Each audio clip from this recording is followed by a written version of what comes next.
Calling all detectives. An unidentified body, 2 quarts of milk, and a bet. Those are the exhibits on this page from my casebook. The casebook of Jerry Browning, private detective. Take a tip from me, Jerry Browning, private detective. The next time you hear somebody say, dead men tell no tales, don't believe it.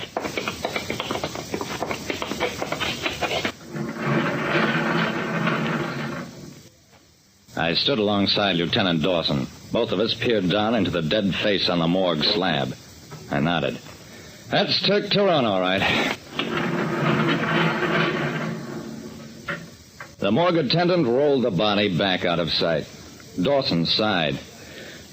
Thanks for the identification, Jerry. You go on. I've got other business here. Yeah? Like what? I've got an unidentified corpse problem. Nothing you can help me on. Dawson, don't hint. If you want me to look at the body, say so. Dawson grinned weakly. Just take a quick look at it, will you, Jerry?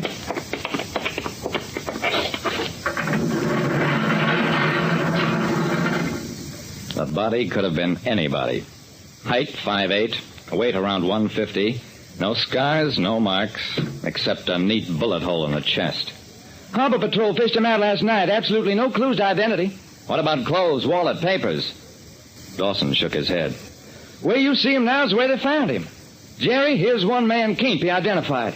That's ridiculous. Anybody can be identified. I could identify him in 24 hours. Bet your hat you're talking through your hat. I got mad at that. You give me 24 hours and every resource of the police department, and I'll not only give you this man's name, but his killer's name as well. I let Lieutenant Dawson needle me into a bet that I could identify and name the killer of a man on a slab in the morgue, all in 24 hours. It took me about 15 minutes to pick up Doc Eaton from the medical examiner's office and Jack Wilson from the crime lab.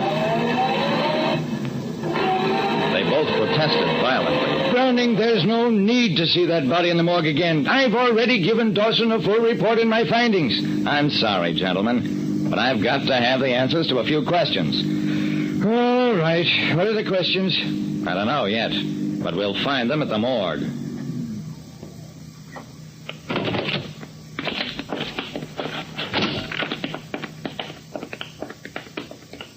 When Doc Eaton and Jack Wilson worked as a team, they were really something to watch.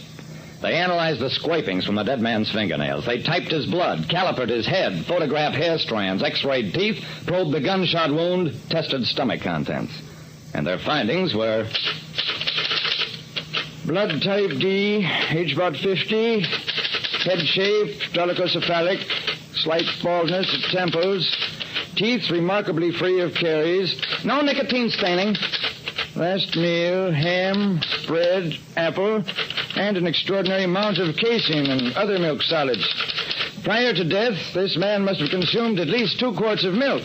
Overdeveloped muscle in right forearm. Body immersed in fresh water for approximately 5 hours subsequent to death. Cause of death, .38 caliber bullet. Name of man, unknown.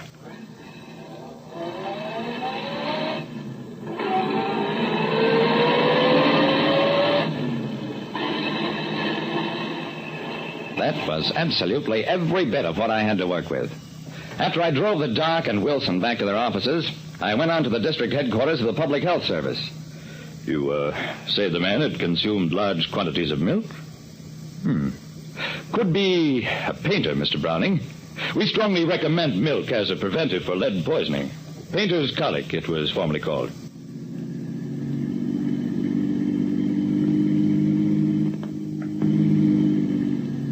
My next stop was the headquarters of the Painters Union. Yes, I think I can get you that information, Mr. Browning. This way, please.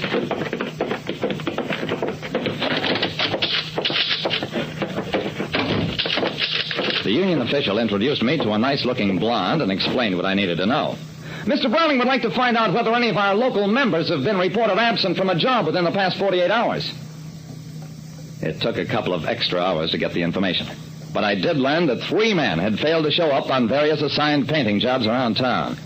2 of them didn't tally with the description of my man, but the 3rd, that sounds like the one. You say he was on an industrial job at 1040 Water Street? Had been working overtime? I see. Thanks a million.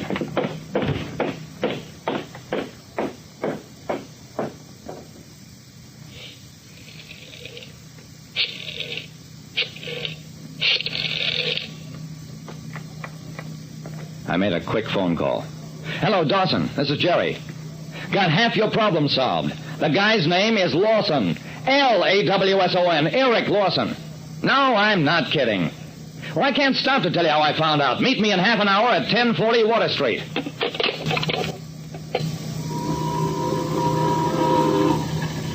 The address was a big loft building with a sign that read Baker and Arden, Import-Export. I made fast time getting there, but Dawson made even faster. He was sitting in a police car waiting for me. Jerry, how on earth did you get the lead to this place? We suspected funny business, yeah, but we had no proof. I'm sure surprised. If Dawson was surprised, I was astonished. Wait a second, Dawson. You mean to say this Baker and Arden outfit is not legit? Dawson stared at me uneasily. You and I are not talking about the same thing, Jerry. Mr. Baker died a couple of days ago, bad fall. We weren't satisfied with the explanation of his death. We're still investigating it. And I thought you'd uncovered something about that. Dawson, I think maybe we've got two murders to solve. Come on.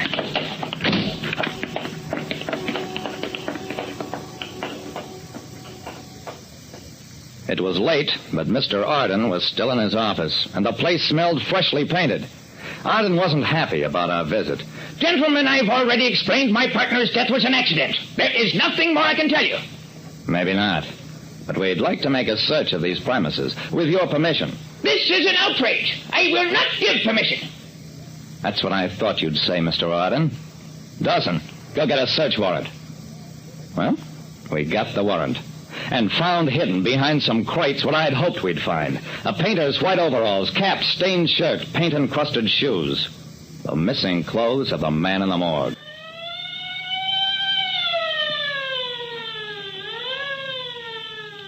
We put Arden under arrest for the murder of the painter. And after that, he confessed his partner's murder, too. Arden killed his partner first, then shot the painter, who, working overtime, had been an accidental witness to the crime. You see, Dawson, the man's lack of clothing was the first clue. It suggested a distinctive outfit, something that might be a clue to his occupation. From that, everything else followed step by step. No smoking because of working with inflammable paints, the heavy milk consumption, the overdeveloped forearm, and the rest of it. And by the way, Dawson, I wear only the very best hats. Fork over another $10. And that's all there was to it. Like I said, there's no such thing as a nobody. What you do is a sure giveaway to who you are.